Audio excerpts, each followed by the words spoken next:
ask them, or we want your opinion on the comments. All right, Brother Sam, I am the answer man. So there's no question that I can't answer. I am the answer man. I'm the professor. I'll answer all questions. I am the answer man. Okay. So the first comment by John Hutt. This is John Hutt 3. This is in relation to the video last week when you talked about the police brutality and how you were abused by the police. He says, "Why did you get beat up? Why didn't you say that? Actually, maybe you guys would think twice before you rob, rape, or steal, or go on a looting holiday. The problem you refer to is very minimal and happens to both races," meaning both races get beat up by the police. "What do you want? You don't even know. You will never be satisfied." Your response, sir? Very good question. Let me answer that for you. What's his name? John Hunt. All right, John Hunt. I felt the same way you did when I was a young man. I was working at Superfly Barbershop. I was about 26 years old. I felt the same way you did. I felt like if those people was getting beat up by the police and mistreated by the police, they had to do something wrong. Until one day I was working at the barbershop, one of the employees, Audrey, said she wanted to use my car. I just bought this little Lincoln car, and she wanted to use it to go up to Art Seafood on Cedar Avenue, right up the street to get some seafood. So I let her take my car. A little short time later, she called back and said, "Hey, Art, I parked in a bad spot, and the police want to tow your car. Art, could you come up and get your car so they won't tow your car?" So I left the barbershop, went up to the restaurant, Art Seafood, very famous at that time, and met with the police. I said, "Police, this is my car. One of my sisters, Barbara's, said that you was finna tow my car, and I'm here with my driver's license to show you that it's my car." They said, "Well, where's your title at?"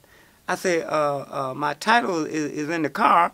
Let me get my title." They said, "No, you out here parking like this and like this." I said, "Officer, I just left the barbershop and I came up here to get my car." And by that time, Audrey ran out the restaurant and said, "No, I was driving the car." They said, "No, you going to jail." I said, "Officer, I'm going to jail for what?" They said, "Because you parked your car illegal." I said, "Officer, come on." The people came out the restaurant and said, "No, he just came up to see about his car."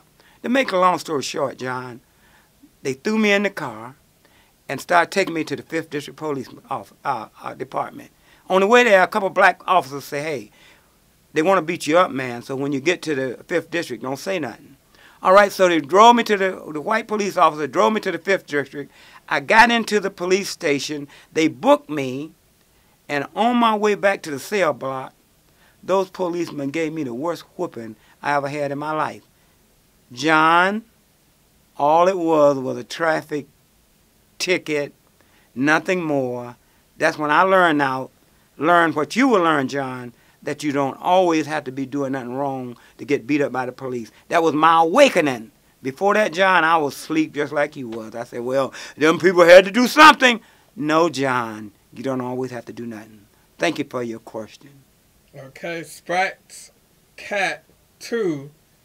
Spratt Cat says, in one video you said, we spoke about this before. Spratt Cat said, "Acidine question.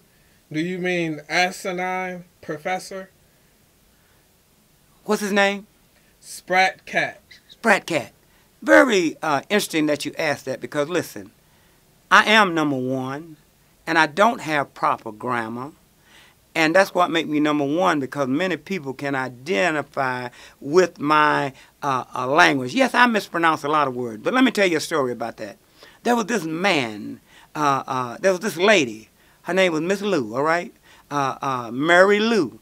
And she went to her mother one day and said, "Mama, I've been married 4 times, and my 4th husband is finna leave me. Mama, what can I do? What am I doing wrong?" Mama said, "I didn't want to get in your business, Mary Lou, but now that you asked, I'm going to tell you." She said, "Mary Lou, those other 4 husbands that you had, you know how you got them?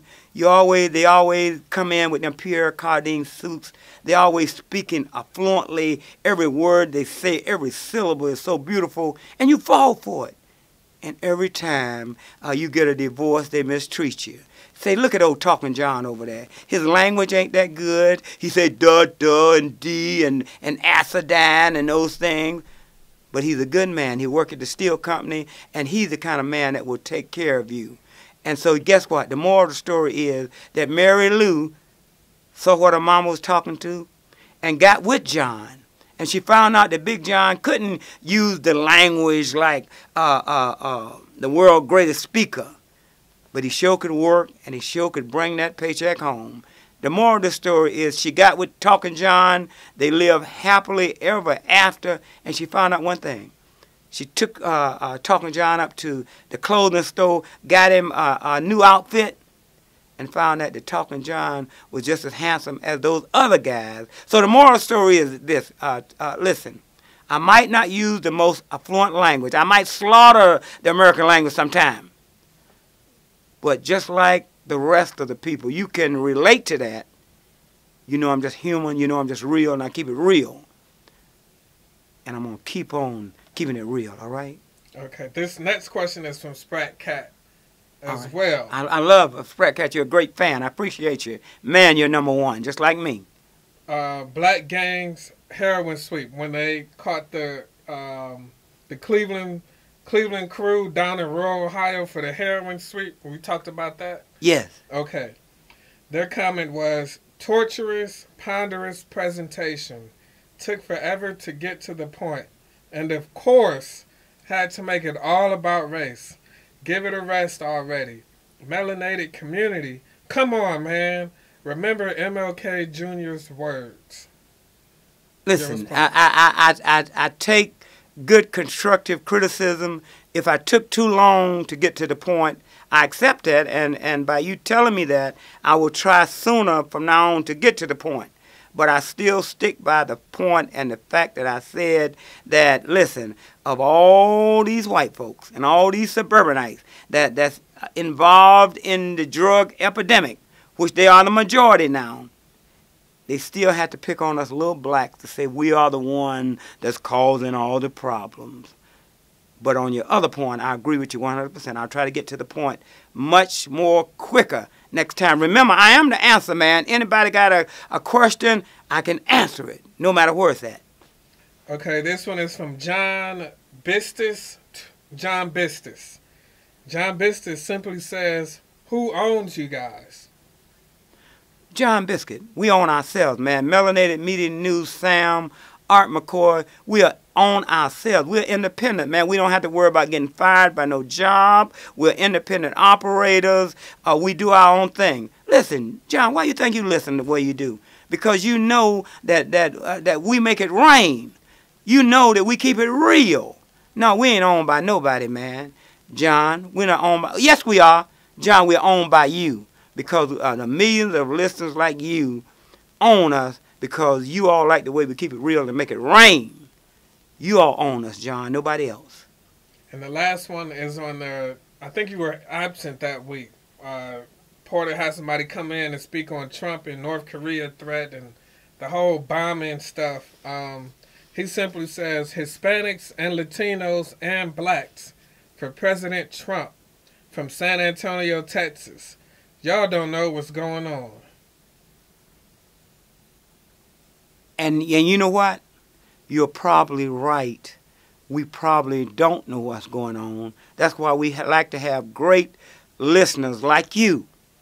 You keep us informed, okay? You let us know what's going on because we don't know everything. Even professors don't know everything. Even Melanated Media News, Sam, and the rest of the crew don't know everything. That's why we depend on listeners and viewers like you to keep us informed. You keep keeping us informed. If we don't know something, you let us know. And if we're wrong, you let us know. That's what we're all about. That's what makes Melanated Media News, the Art Mckoy University radio show, #1.